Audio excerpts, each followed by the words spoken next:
Sí, perfecto.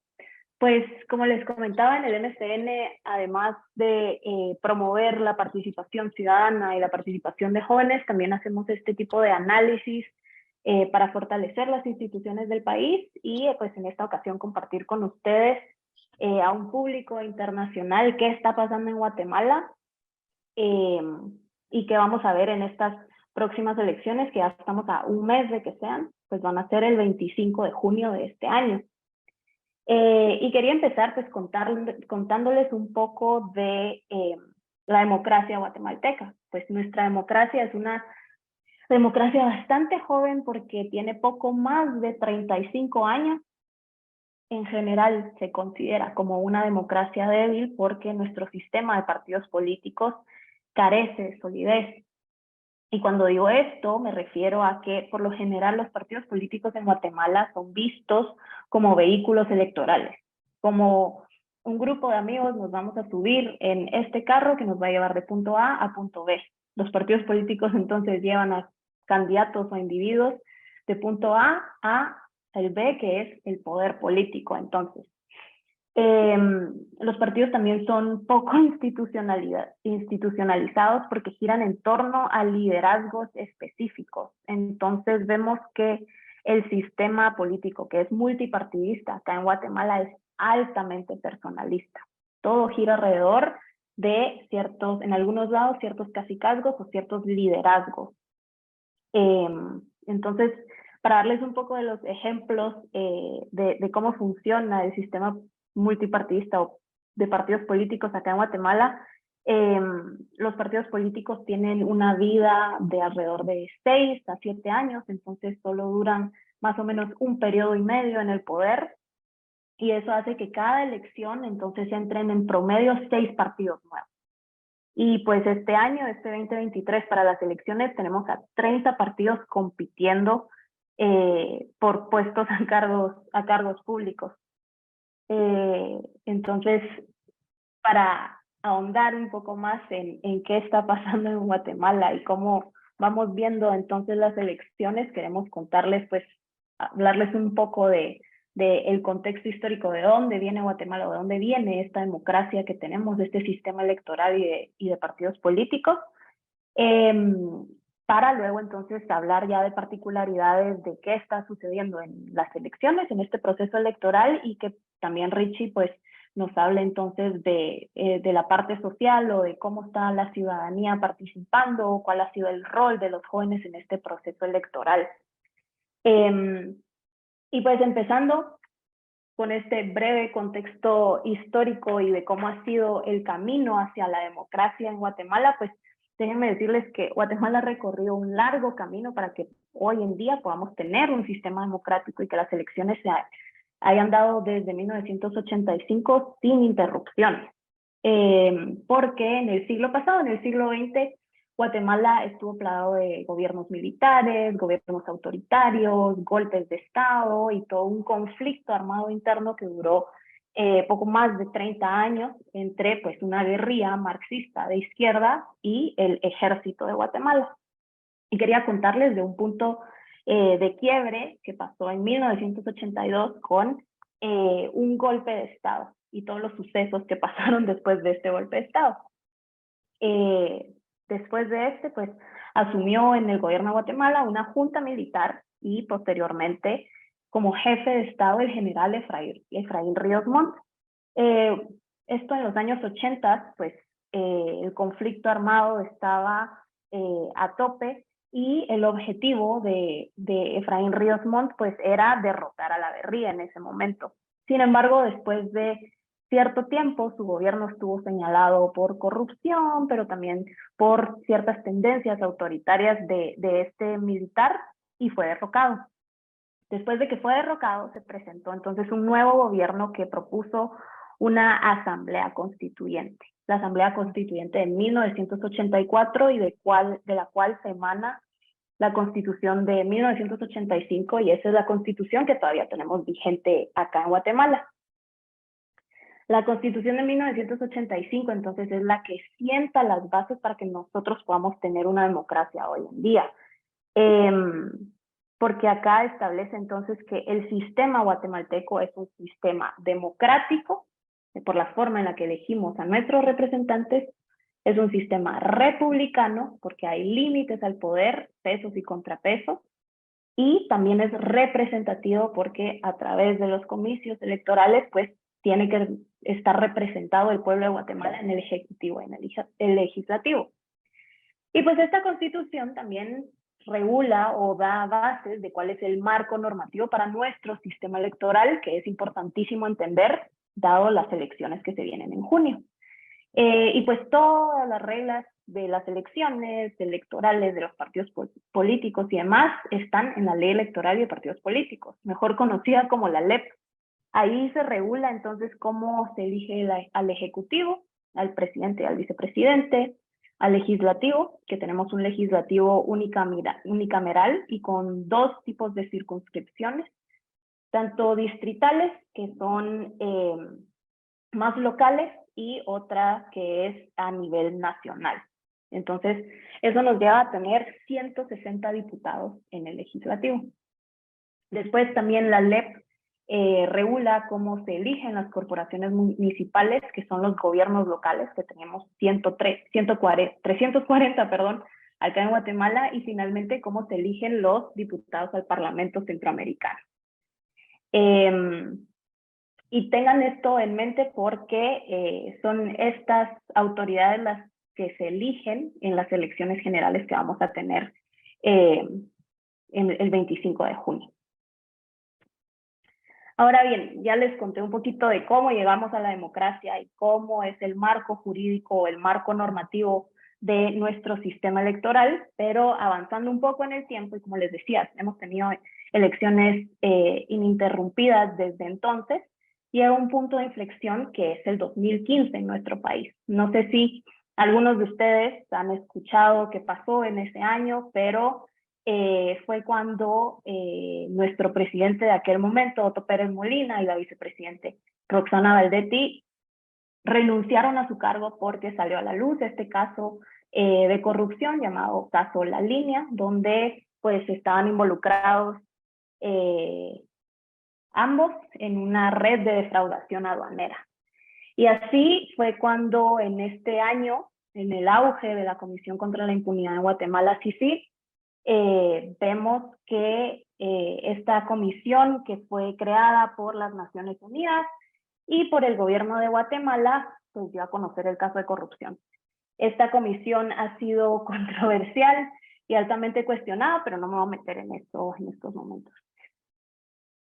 Y de la plaza pues surge entonces este llamado a que hayan reformas electorales, porque la población no quería entonces de que personajes como Roxana Valdetti y Otto Pérez Molina llegaran al poder y siguiera pues toda esta red de corrupción en el país, y se delimitó entonces necesitamos reformar la ley electoral del país.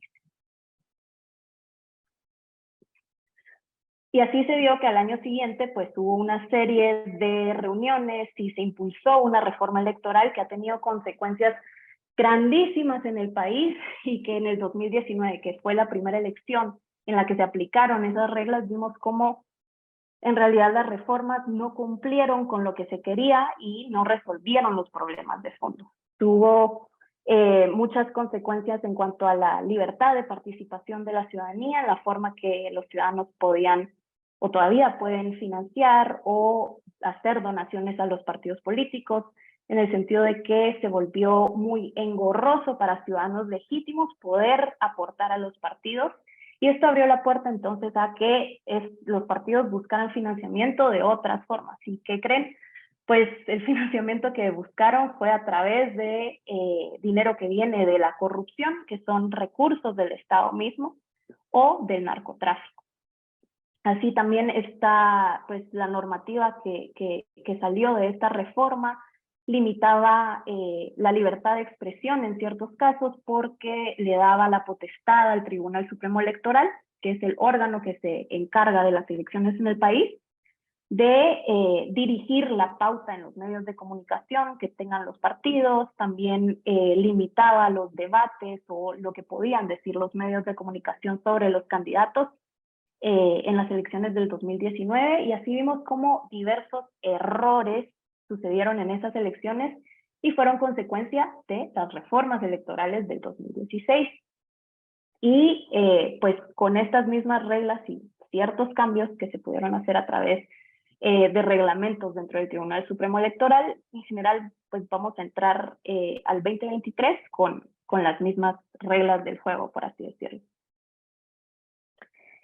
Para darles un contexto de qué pasó en esas elecciones del 2019, pues la primera vuelta electoral se dio con estos 7 candidatos punteros, de los cuales la mayoría pues tiene o tuvo intención de correr en las elecciones de este año.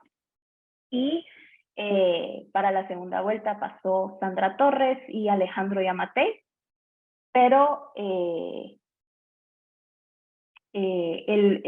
ganador de esas elecciones en la segunda vuelta fue el doctor Alejandro Yamatei. Y ahora vamos a pasar a ver pues cómo fue percibido el gobierno del presidente que todavía está en funciones ahora. Ay, permítanme, solo no me deja cambiar. Ahí está. Y bueno, ¿cómo ha sido el actual gobierno de Alejandro Yamatei? Pues él asumió a inicios del 2020, cuando estaba empezando también la pandemia del COVID-19 y a pues percepción de mucha de la población era pues conveniente tener a un doctor en el puesto de presidente en aquel momento y tenía altos niveles de popularidad. Sin embargo, cuando pasó la pandemia y ya estaba adentrado el gobierno de Yamatei, pues diferentes ampliaciones presupuestarias y el querer empujar un presupuesto con el techo más alto de toda la historia de Guatemala, le ganó muchos cuestionamientos porque se pensaba que esas ampliaciones presupuestarias podían ser un bolsón para la corrupción o podían ser usados entonces para este periodo o este proceso electoral en el 2023. Ya en el plano internacional, pues el gobierno de Yamatei es bastante conocido por su apoyo a Taiwán y cómo Guatemala o el Estado de Guatemala ha mantenido una política muy firme de no aliarse o tener relaciones con China, como lo ha cambiado de parecer otros países centroamericanos como El Salvador o como Honduras. Y también ha apoyado a Ucrania desde que comenzó la guerra entre Ucrania y Rusia y fue Yamatei el primer presidente latinoamericano en visitar Kiev desde que empezó esa guerra.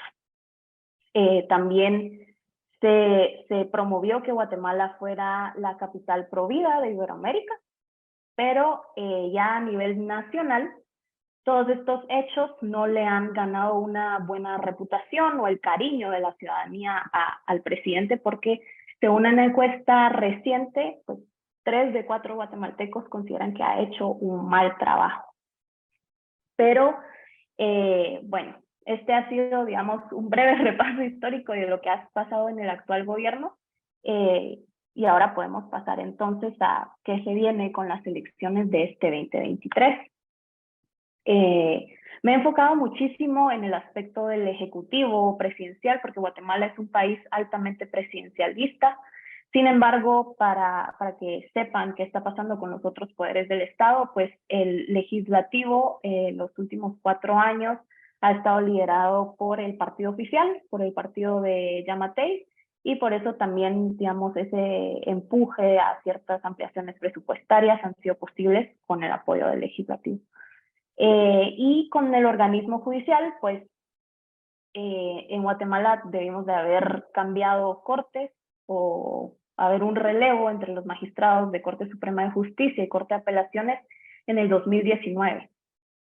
Pero esa elección fue interrumpida y ya no se llevó a cabo. Así que los magistrados del organismo judicial que debieron de estar en el cargo solamente 5 años, ya llevan 8 años en el poder, lo cual sentó un precedente bastante peligroso y que violó entonces un principio fundamental de cualquier república, que es la alternancia en el poder.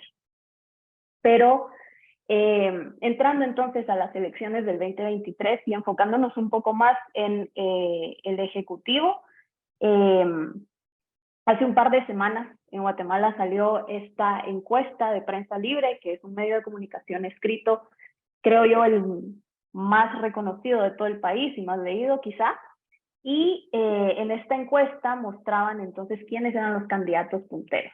Y ponían a Carlos Pineda y a Sandra Torres como los candidatos que lideran la intención de voto a nivel nacional.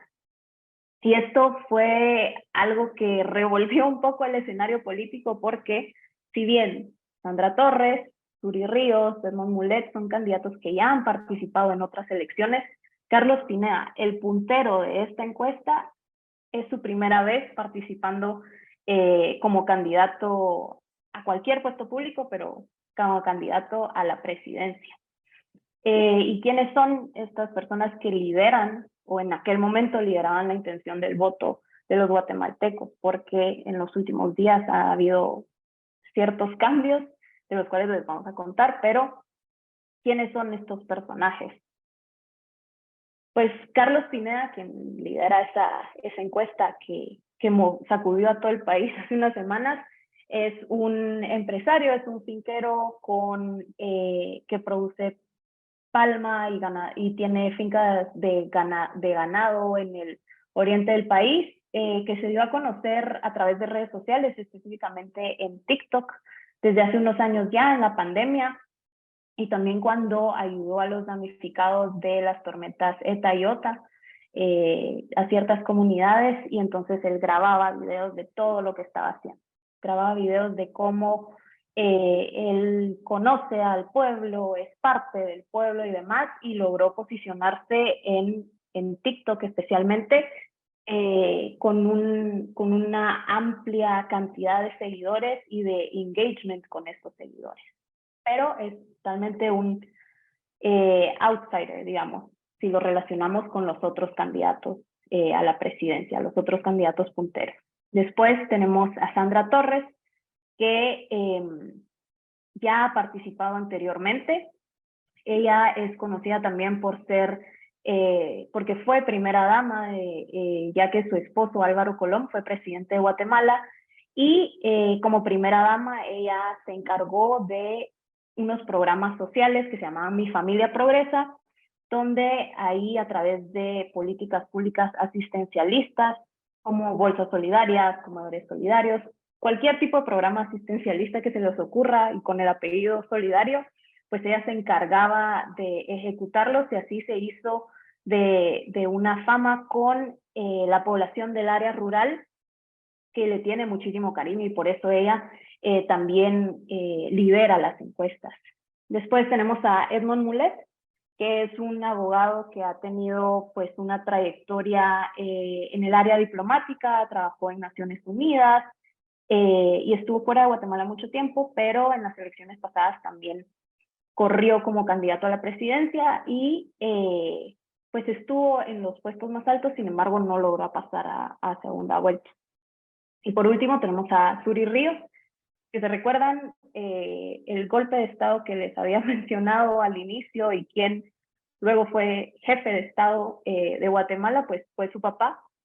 Suri Ríos también fue diputada y presidenta del Congreso de Guatemala, y esta también es su tercera vez, si no estoy mal, corriendo como candidata a presidenta para Guatemala. Sin embargo, su candidatura ha sido impedida en otras ocasiones porque hay un artículo de la Constitución que, según la interpretación, se puede ver como que ella no puede correr debido a que es hija de un golpista, según ciertas interpretaciones, pero hay otras interpretaciones que dicen que no se le puede negar el derecho de elegir y ser electo a cualquier ciudadano.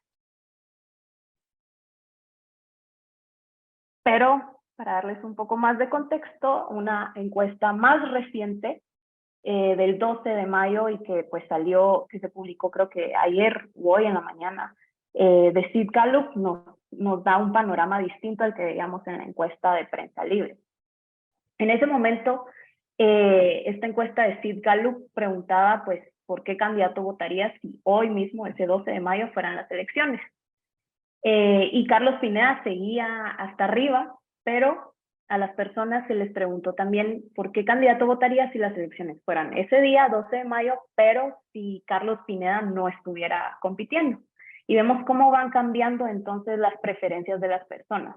Y ustedes dirán, ¿por qué se les hizo esa pregunta a los guatemaltecos? ¿Por qué votarían, o sea, por qué candidato votarían si uno de ellos no corre o lo sacamos de la imagen? Y es que la candidatura de Carlos Pineda estuvo cuestionada o fue impugnada por otro partido y recientemente una sala de apelaciones pues dio un amparo a otro partido diciendo que la asamblea del partido político de Pineda tenía ciertos errores, entonces debía de o repetirse, pero ya no se puede, o que todas las candidaturas fueran canceladas. Y entonces así vimos cómo hace un par de días y ayer, también con ciertos movimientos de entre cortes, entre el Tribunal Supremo Electoral y demás, pues se canceló la candidatura de Carlos Pineda, quien era el puntero, quien iba al frente de todas las encuestas.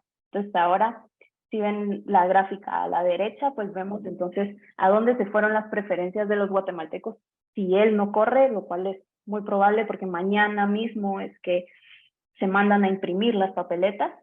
Y si él no corre, pues los guatemaltecos o la intención de voto está más con Sandra Torres, con Edmond Mulet y Suri Ríos.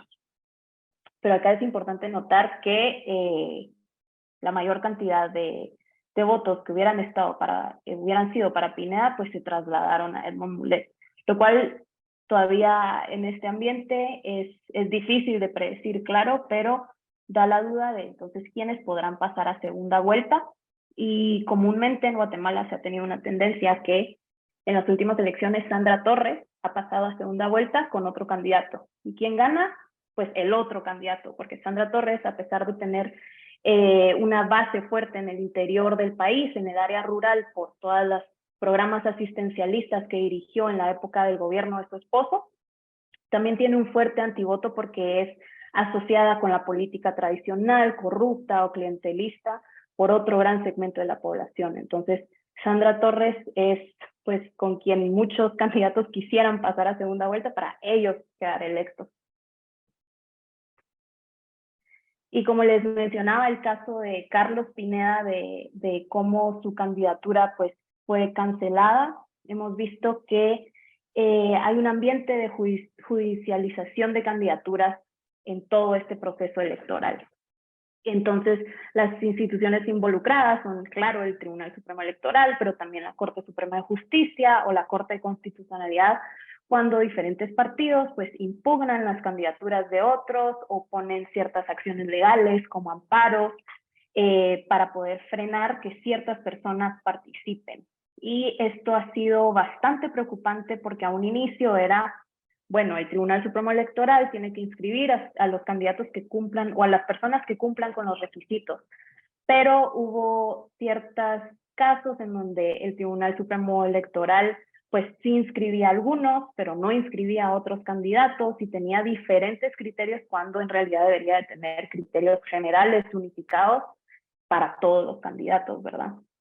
Y también, como lo que decía de Carlos Pineda, de que el puntero entonces ahora no va a poder participar y queda la duda de, bueno, los otros candidatos van a poder participar o no, vamos a tener certeza de que a una semana de las elecciones sean esos los candidatos a presidente, vicepresidente o incluso para las corporaciones municipales o diputaciones, porque cada uno de los punteros que vimos anteriormente también tiene acciones legales en su contra y que todavía no han sido resueltas por las autoridades competentes o por el organismo judicial o algunas que han llegado hasta la Corte de Constitucionalidad. Y así, pues, como les comentaba, el ambiente de judicialización de candidaturas también en campaña ha sido una campaña bastante atípica en Guatemala porque hemos visto poca propuesta de los candidatos en el sentido de que, si pueden ver las diferentes propaganda que ha habido, por lo regular la propaganda en las calles, ya saben, todas las calles repletas de afiches y demás, pero les decía que es una campaña típica porque los candidatos han volteado la mirada a las redes sociales. Carlos Pineda, que les mencionaba, el puntero que ya no va a estar corriendo, pues tiene 1 millón de followers en TikTok y tiene un engagement altísimo en esta red social. Hay otros que son poco serios, que también utilizan las redes sociales.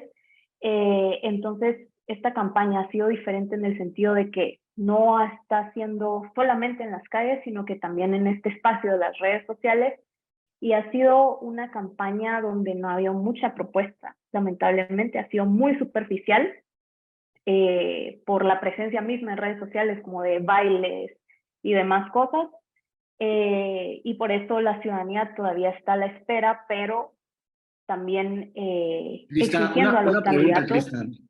A mí me gustaría saber cómo han reaccionado todos estos candidatos respecto al gobierno actual en turno y respecto a Pineda. Y aprovechando el paréntesis, decirle a toda la audiencia que por favor las preguntas que gusten las pueden poner en la caja de comentarios y las iremos pasando durante el resto del webinar.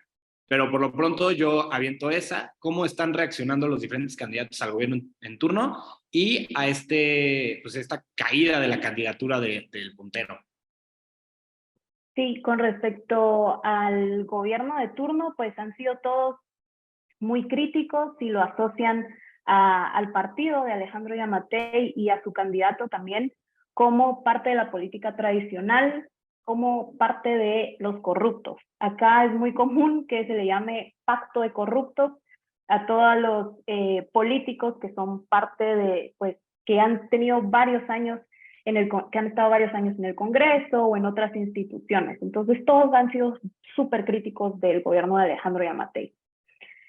Con respecto a la candidatura de Carlos Pineda, han habido reacciones diversas. Por un lado, hay algunos que siguen el juego de redes sociales, ya saben, de burlarse del contrincante y demás, en el sentido de que, bueno, ya no está Pineda, yo voy a subir en las encuestas, me da mayor popularidad, o los votantes que iban por Pineda ahora van a estar conmigo, como ha sido el caso de Edmond Mulet, pero también han existido otros candidatos que han expresado preocupación. Preocupación porque ¿qué pasa si nosotros o yo soy el próximo candidato que se le va a revocar su candidatura?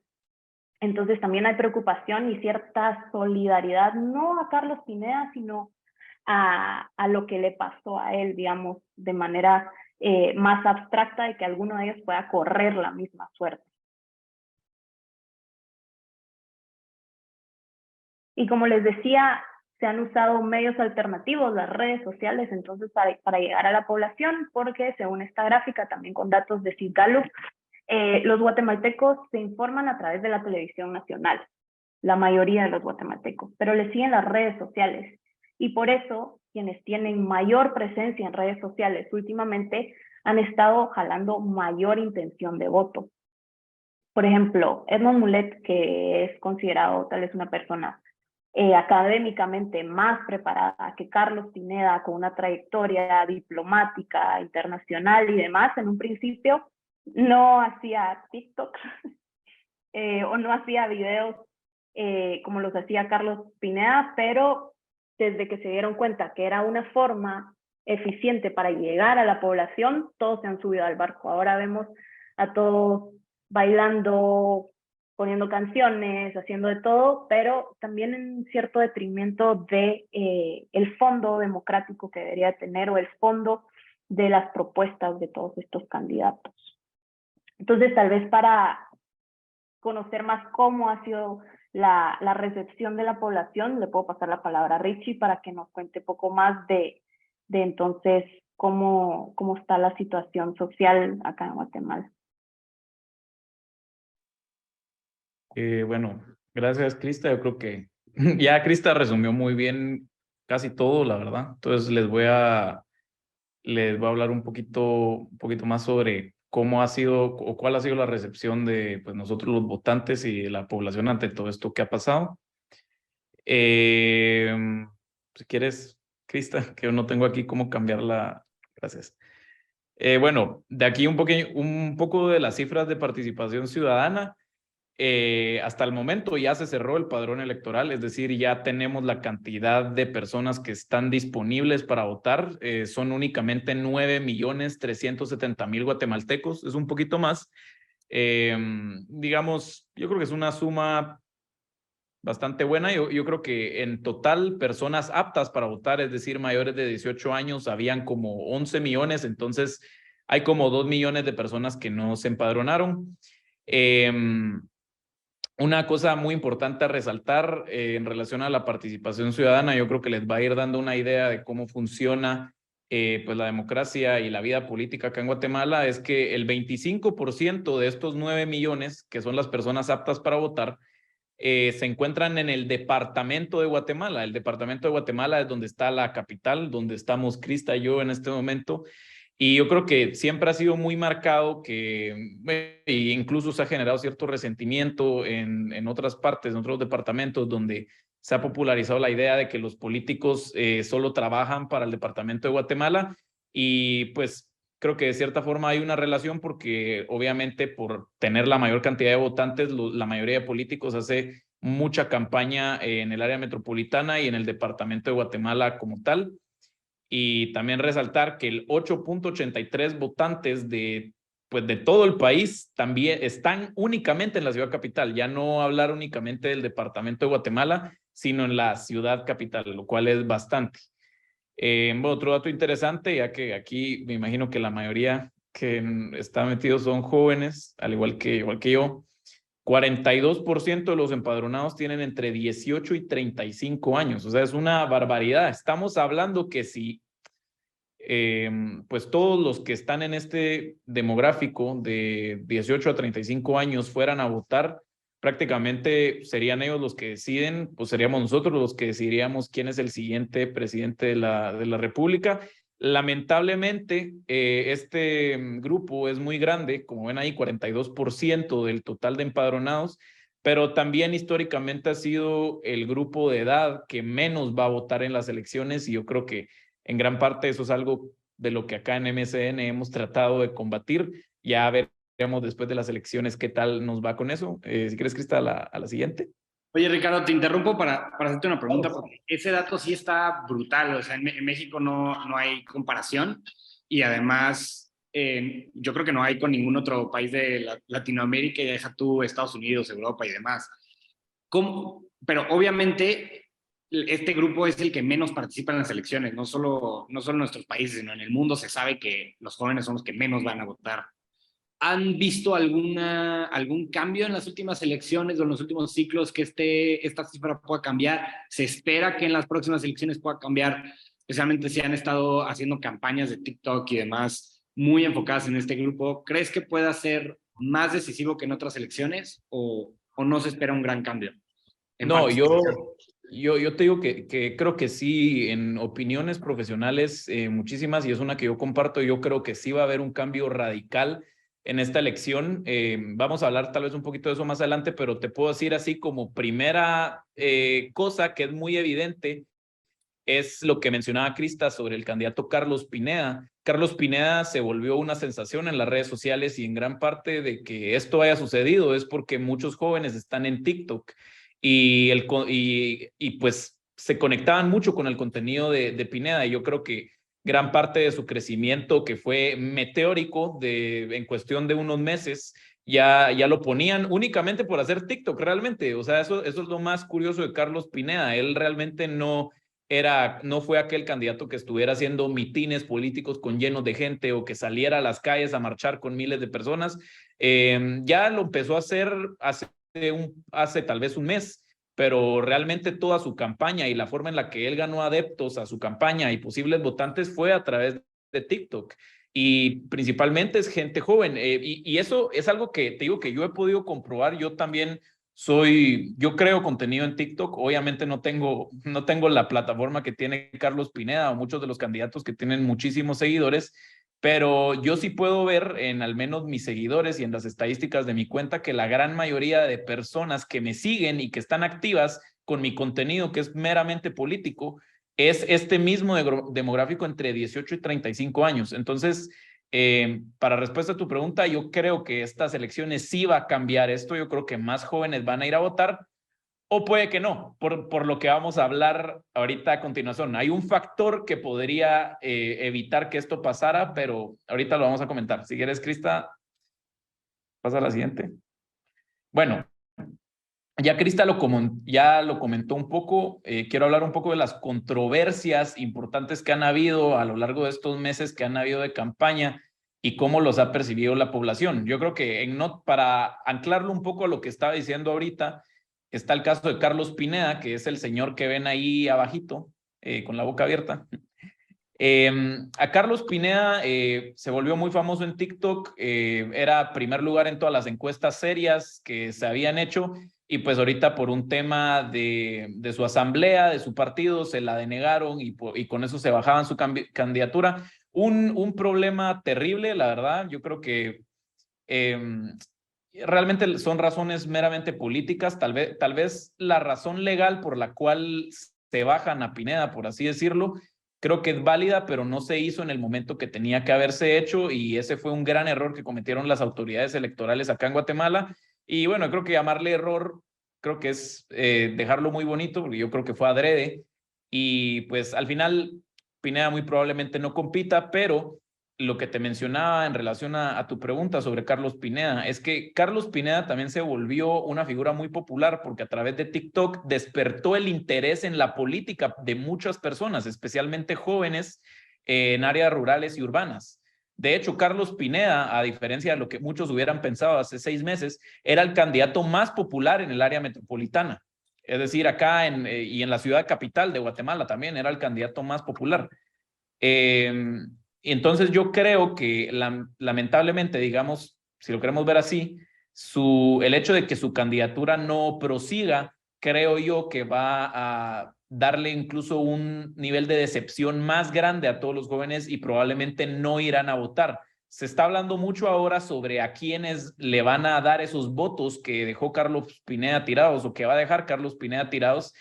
Y yo creo que a lo mejor alguno de los candidatos punteros puede jalar unos cuantos votos de Carlos Pineda, pero sí creo que un gran porcentaje de la población que había despertado políticamente, así por así decirlo, de la mano de Pineda, muy seguramente de forma muy decepcionada no irá a votar como probablemente lo hubieran hecho antes de que él existiera. Y realmente yo lo digo, yo no soy partidario de Pineda específicamente, pero creo que si algo sí logró y por algo era muy popular, era despertar justamente esa chispa del interés en la política en lugares donde muchos políticos habían fracasado o donde realmente no habían logrado generar un cambio. Entonces, con él, esa es la controversia sobre su candidatura. Aquí también a su lado derecho, vemos aquí otro señor con saco, con barba. Él es Roberto Arzú. Roberto Arzú es hijo de un expresidente, del expresidente Álvaro Arzú.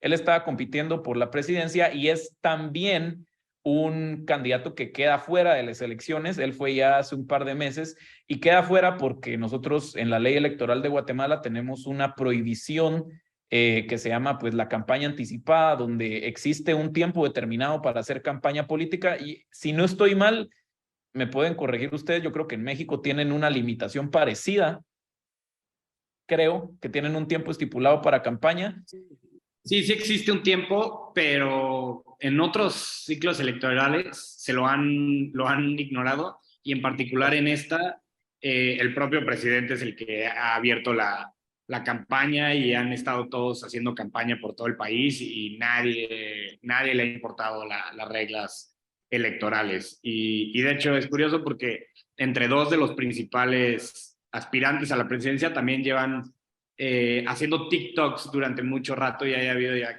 casi una competencia directa y comparación entre todo eso. Entonces es curioso que el fenómeno se replique bastante en México. Sí, no, y bueno, y al final yo creo que entonces me van a entender mucho más fácil, perfectamente. Roberto Arzú, la razón por la cual pues le bajan su candidatura es justamente porque él viola pues el tiempo de campaña y empieza a hacer campaña antes del tiempo determinado por las autoridades electorales, y pues esa es la razón por la cual lo dejan fuera. ¿Esto por qué es controversial? Porque podría sonar no controversial al tratarse de que hizo algo ilegal. El problema es que realmente no se aplicó la regla de forma igual para todos, porque les puedo decir que de todos los candidatos que están ahorita en pantalla, todos hicieron campaña antes de tiempo, la verdad. No, yo creo que ninguno se salva y pues al único que terminaron bajando por eso fue a Roberto Arzú. Entonces, esa fue otra controversia muy importante. Yo creo que la que voy a mencionar a continuación es probablemente la controversia en su momento más importante, y fue la de los dos candidatos que están arriba de Roberto Arzú. Ahí vemos a una mujer indígena y a su vicepresidente. Ella es Telma Cabrera, que era candidata a la presidencia, y Jordán Rodas, su candidato a vicepresidente. Ellos son parte del partido MLP, que si lo quieren ver de alguna forma, pues es el partido, al final, es el Partido Comunista Conservador de Guatemala. Ellos son, digamos, si lo queremos ver así, la amenaza a izquierda más grande que tiene actualmente Guatemala, y a ellos les quitan la candidatura porque Jordán Rodas, el vicepresidente, el candidato a vicepresidente, había sido procurador de los derechos humanos, había trabajado para el Estado de Guatemala y había tenido unas irregularidades con el manejo del presupuesto en esa institución, y pues al final por una investigación que se le está haciendo y no se le extiende el tema del finiquito, que es un documento que necesitas para participar en las elecciones, que básicamente es un documento donde aseguran que eres una persona proba y honrada y que no tienes problemas con la ley, no se lo extienden y pues lo dejan fuera de las elecciones. Y es interesante porque el MLP, con su presidenciable Telma Cabrera, que es la señora que está ahí, sí podía optar por participar en las elecciones si cambiaba de candidato a la vicepresidencia, porque realmente el problema no era con el partido y el problema tampoco era con la señora Telma Cabrera, sino era específicamente con Jordán Rodas.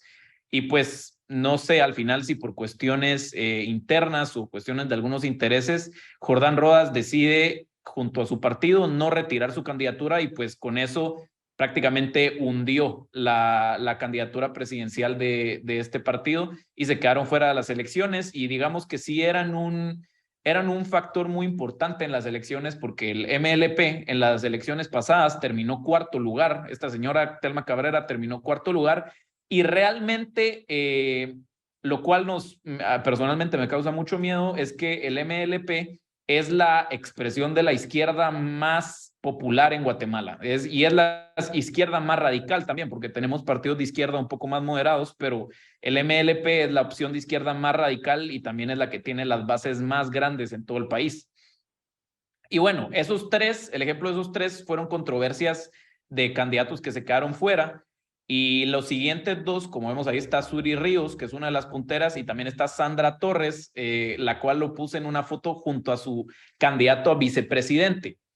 Las dos candidaturas fueron controversiales en su momento. ¿Por qué? Sandra Torres, su candidatura fue controversial porque el candidato a vicepresidente, que está ahí en la foto con ella saludando, fue ministro de culto. Él era pastor en una iglesia evangélica, y la Constitución de Guatemala sí dice que ningún pastor ni ministro de culto puede participar para una elección de algún cargo público.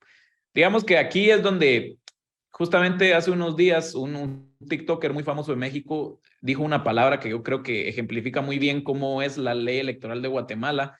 Él decía que la ley electoral de Guatemala es muy laxa, y yo creo que tiene toda la razón. Es muy laxa porque no es muy concisa, se puede interpretar de muchas formas, y ese artículo que prohíbe a los ministros de culto participar, justamente eso le sucede porque digamos que yo soy ministro de culto, puede ser que el día de hoy sí sea, pero no hay ningún documento a mí que me avale que yo soy ministro de culto, y el día de mañana, si yo quiero participar en las elecciones, pues puedo decir, pues bueno, yo ya no soy un ministro de culto, yo ya no soy pastor en mi iglesia, ya no estoy activo, y pues al final esa es la justificación que ellos usan, pero realmente era una candidatura inconstitucional. Y luego está el tema de Suri Ríos, que como ya les mencionó Crista, tenía una prohibición que también ha caído a un debate muy fuerte y una interpretación de la Constitución donde dice que ningún familiar de alguien que haya sido pues golpista puede participar en las elecciones, que yo honestamente creo que es una restricción muy injusta, pero generó mucha controversia. Al final generó mucha controversia y lo que quiero decir,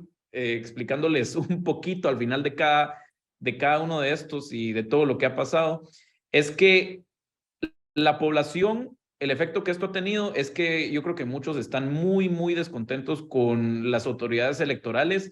Nuestro proceso electoral lamentablemente está muy no tiene mucha legitimidad, o hay muchas personas que sienten que el proceso electoral no va a tener mucha legitimidad gracias a todas estas arbitrariedades que se dieron en el camino, lo cual es muy lamentable, muy peligroso, y yo creo que sí va a ahuyentar a muchos, especialmente jóvenes, de ir a votar el 25 de junio. Esperamos que no sea un efecto tan grande, pero yo creo que lamentablemente sí hemos vivido una arbitrariedad muy grande de nuestras cortes y en nuestra autoridad electoral, y pues yo creo que nos va a afectar definitivamente en la cantidad de gentes que vayan a votar. Crista, si quieres, al siguiente. Bueno, en el contexto de las elecciones, ¿cómo está el tema de las redes sociales? Yo creo que ahí es donde podemos medir con más facilidad la percepción que están teniendo los guatemaltecos acerca del proceso electoral. Como mencioné, yo creo que lo que impera definitivamente es la decepción, la percepción de que las elecciones están amañadas de alguna forma, que están favoreciendo a ciertos candidatos, y yo creo que eso ya es bastante malo. Como mencioné anteriormente, el tema de Carlos Pineda es fundamental. Yo creo que es tal vez uno de los puntos más importantes en este proceso, porque el tipo, de hecho, gracias a que Carlos Pineda se volvió tan famoso en TikTok, yo creo que la campaña electoral en Guatemala se volvió prácticamente una campaña de TikTok. Todos los candidatos están ahí, los que no están ahí prácticamente no existen, y por eso la cantidad de vistas, seguidores y likes sí nos ha dado como un parámetro muy bueno para ver quiénes son los candidatos más populares en este momento. Y pues Carlos Pineda, digamos que era el referente, porque tenía 1 millón de followers, todos sus videos tenían cientos de miles de visitas, cientos de miles de likes, muchos comentarios, y creo que se replicaba al final en todas sus redes sociales. Esto nos ha llevado, lamentablemente, como ya también les mencioné un poco Crista, a la ridiculización de nuestra política, donde realmente la campaña no ha sido nada seria. Los candidatos, en su mayoría, los punteros, se han dedicado en su TikTok a sacar videos disfrazándose de Harry Potter. Eso hizo una, de hecho, se disfrazó de Harry Potter. Hablando mal de otro candidato, así retando al otro candidato a competir en estupideces, perdón que lo diga, pero esa es la realidad.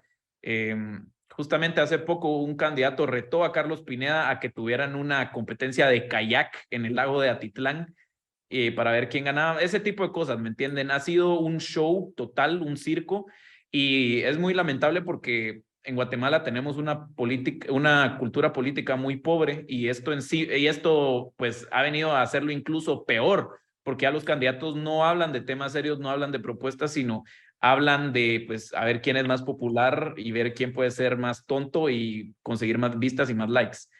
De ahí puse Twitter, porque Twitter, a ver, yo no sé cómo es Twitter, la comunidad tuitera de México. Twitter es una comunidad distinta porque realmente es muy, muy, muy diferente a TikTok. Yo creo que en sentidos buenos y malos, porque en Twitter creo que sí se habla un poco más de propuestas, se critica mucho todas estas payasadas que están haciendo los candidatos en TikTok, pero evidentemente hay muchísima gente menos en Twitter. La presencia de los candidatos en Twitter es muy pobre, no tienen muchas reacciones, sus comentarios, sino generalmente son personas ajenas como yo, por ejemplo, las que comentamos sobre algunos temas y tenemos más interacciones en esa red. Y pues también cabe mencionar que, digamos, los candidatos más populares en Twitter son candidatos, digamos, progresistas, de izquierda, que van muy mal en las encuestas, van en los últimos lugares, pero que si fuera por Twitter, pues seguramente ganarían desde la primera vuelta. Pero Twitter al final así ha sido un espacio, creo yo, donde se puede salvar lo poco serio que ha habido en estas elecciones, y por eso lo puse, porque ha sido un espacio importante para tratar de salvaguardar esa poquísima seriedad que existen en las propuestas de muy pocos candidatos. Y pues luego terminar con TikTok. Yo creo que sin temor a equivocarme, así será, porque los candidatos que están punteros son los que más seguidores tienen en TikTok, que más interacción tienen en TikTok. Yo creo que la campaña va a terminar de desarrollarse por ese medio, va a terminar siendo muy importante y al final pues el candidato que más se dé a conocer en TikTok y que más logre conectar con la gente en TikTok probablemente va a ser el que se termine llevando las elecciones. Ya no está Carlos Pineda, entonces seguramente en las siguientes semanas vamos a ver a Suri Ríos, por ejemplo, que ha sido tal vez de los punteros la candidata que tiene menor interacción en TikTok y que no ha logrado conectar muy bien con la gente joven en TikTok. Probablemente ya empezará a cambiar un poco su contenido para ver si logra conectar. Pero al final es interesante, yo creo que también lo van a ver ahorita en México, porque ya mero van a tener elecciones. Y yo creo que nuestro papel como organizaciones de sociedad civil, como jóvenes activos en la política, es criticar no el hecho de que usen TikTok, porque usar el medio y el canal que es TikTok para conectar con tus votantes no es algo malo. Lo malo es que lamentablemente el algoritmo de TikTok premia a aquel que salga haciendo la cosa más chistosa o que utilice el audio más famoso y al final está desvirtuando en gran parte pues la calidad del discurso político y del debate político que deben haber cuando estamos hablando de las elecciones de un país y de países que tienen problemas serios, más como en el caso de Guatemala, donde las necesidades realmente son de vida y muerte, pero los candidatos prefieren salir haciendo bailes en TikTok. Entonces yo creo que es una reflexión importante. Te mencionaba que yo creo que obviamente probablemente la gente joven sí va a ir a votar más porque la forma de hacer política ya cambió, ya no es la misma forma de hacer política ni de las elecciones pasadas, diría yo, en el caso de Guatemala. Es distinto, ya se usa para muchos temas de comunicación, incluso quería poner un ejemplo, porque no sé, me imagino lo habrán visto, la candidata Suri Ríos, justamente en un intento de pues, lograr tener más viralidad en las redes, le contestó hace poco a su presidente, le contestó a AMLO sobre unas declaraciones que él había dado acerca de quererle dar, creo que le quería dar refugio a un ex terrorista guatemalteco, y pues Suri Ríos le contestó de forma muy contundente en sus redes. Y pues es ese tipo de cosas que creo yo le dan facilidad ahora a los candidatos. Y yo creo que lo puse ese ejemplo porque yo creo que ese es un ejemplo bueno de una forma positiva en la que se pueden usar las redes sociales. Y creo que hay más ejemplos. Suri Ríos no es la única. No quiero decir que Suri Ríos sea la única candidata seria, porque han habido otros casos, pero en la gran mayoría han sido puras payasadas. Yo creo que es algo que hay que tomar en cuenta y que la población, y eso es lo más preocupante, que la población en general no está teniendo tanto rechazo ante todas estas payasadas. Es más, les da risa, comentan, usted mi presi, yo votaré por usted. Entonces, yo creo que eso es lo preocupante, más viniendo de gente joven que está aprendiendo a formar un criterio y está basando su criterio pues en quién me cae mejor o quién es más agradable, quién es más simpático, y hay que tratar de luchar contra eso. Y bueno, ahora ya más en temas de participación política como tal fuera de las redes sociales, pues voy a hablar muy cortitamente del proyecto que nosotros estamos manejando acá en Movimiento Cívico Nacional, que es yovotomejor.com. Justamente todo esto nace por diversas razones, pero una de ellas es, como mencionaba, Guatemala tiene una cultura política muy pobre. No acostumbramos a informarnos sobre los candidatos, no acostumbramos a siquiera saber quiénes son los candidatos a diputados, por ejemplo, porque acá no tenemos listados abiertos, sino son cerrados y la gente no vota por caras y nombres, sino votan por un listado y el logo de un partido político. Entonces, muchas veces la mayoría de personas ni siquiera sabe realmente por quién está votando específicamente para el Congreso. Entonces creamos Yo Voto Mejor como una iniciativa, es una plataforma en línea donde está la información de todos los candidatos a alcaldes, a diputados y presidentes, donde sale su edad, su experiencia, sus partido político, si han estado en otro partido político, tienen cajas de comentarios para interactuar, tiene un sistema de calificación del candidato también. Y aledaño a eso, que yo creo que es tal vez la parte más importante de la participación política, hemos estado organizando muchos talleres y debates en algunos municipios, esto sí a nivel nacional, pues para que la gente se acerque a sus candidatos y también se acerquen a conceptos que estamos 100% seguros no los reciben en sus clases de sociales en el pensum de educación pública, que serían como el concepto de lo que es república, las libertades individuales, cómo funciona nuestro sistema electoral y muchas cosas más.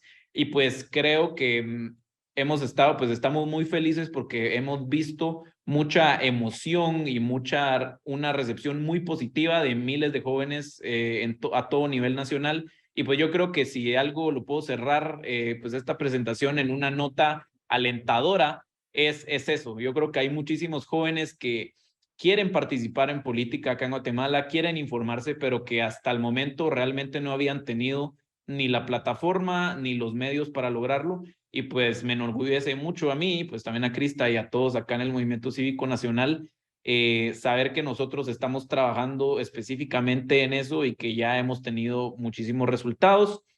Pero sí, yo creo que yo sigo teniendo mucha fe. Espero que muchos jóvenes vayan a votar en estas elecciones. Espero que tengamos un resultado pues positivo y que principalmente no se desestime la legitimidad de nuestras elecciones, que ya está muy dañada, y pues que al final, por tratar de conservar la institucionalidad de nuestro país y que no se vaya a perpetuar pues el presidente actual en el poder y por muchas cosas más, que las elecciones se celebren de la forma más justa y transparente posible, pues en el contexto que estamos, que no ha sido muy bueno.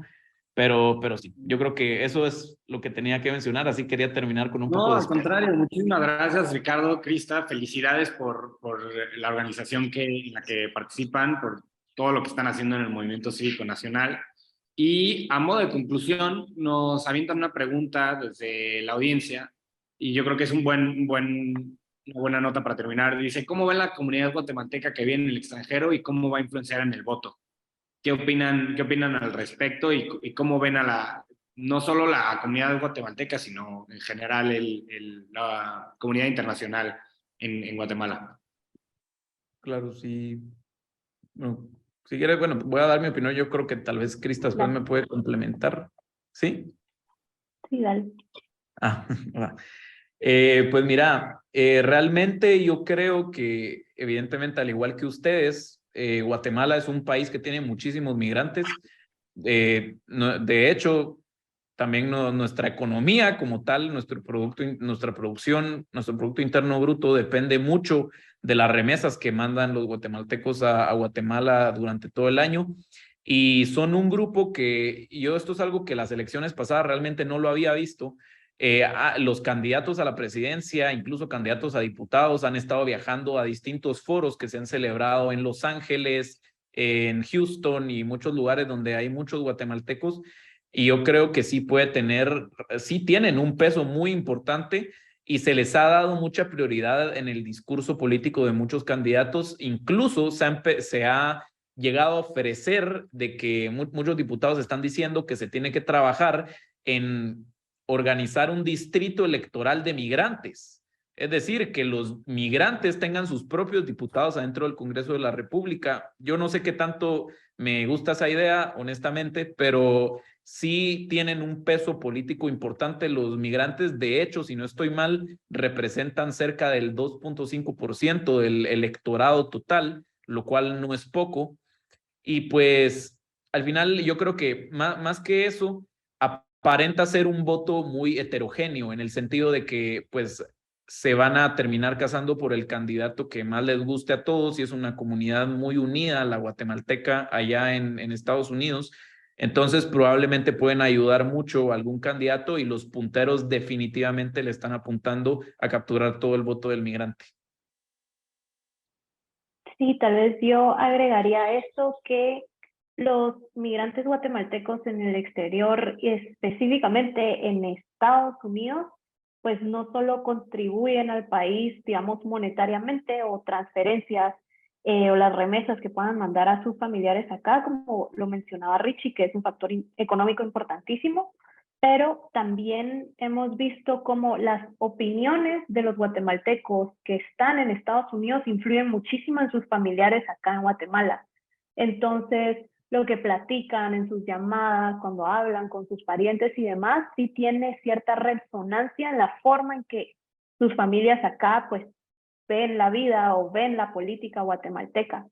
Y otra cosa, Richie también mencionaba que forman, digamos, cierto porcentaje dentro del padrón electoral, pero en las elecciones pasadas de todos los guatemaltecos empadronados para poder votar en el extranjero, solo fueron a votar, creo que 1.500. Y eso representó un gran costo para el Tribunal Supremo Electoral en términos de que se gastó millones de quetzales para que ellos pudieran votar en Estados Unidos, en diferentes estados, y llegó poquísima gente. Entonces yo creo que electoralmente no tienen un peso grande en cuanto a los votos que representan, pero sí tienen un peso gigantesco en las opiniones que transmiten a sus familiares y cómo podrían, digamos, balancear o cambiar lo que piensan acá sus parientes. Claro, pues muchísimas gracias. Muchísimas felicidades por todo lo que están haciendo en MSN.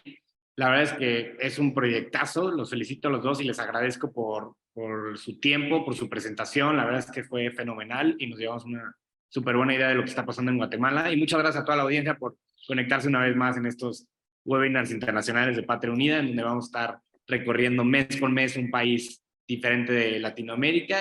Y bueno, pues con eso concluyo. Muchísimas gracias a los dos y nos vemos en el próximo webinar. Ok, muchísimas gracias a ustedes. Qué excelente que nos invitaron. Y pues ahí estén atentos también de nosotros. No nos vayan a dejar solos, que se nos viene. Por supuesto, aquí en México tienen un amigo, 100%. Estaremos pendientes de todo lo que pasa en Guatemala. Gracias. Saludos a los dos y saludos a todos en la audiencia. Muchísimas gracias. Gracias, Santiago. Un abrazo a todos. Un abrazo. Abrazo, adiós, hasta luego.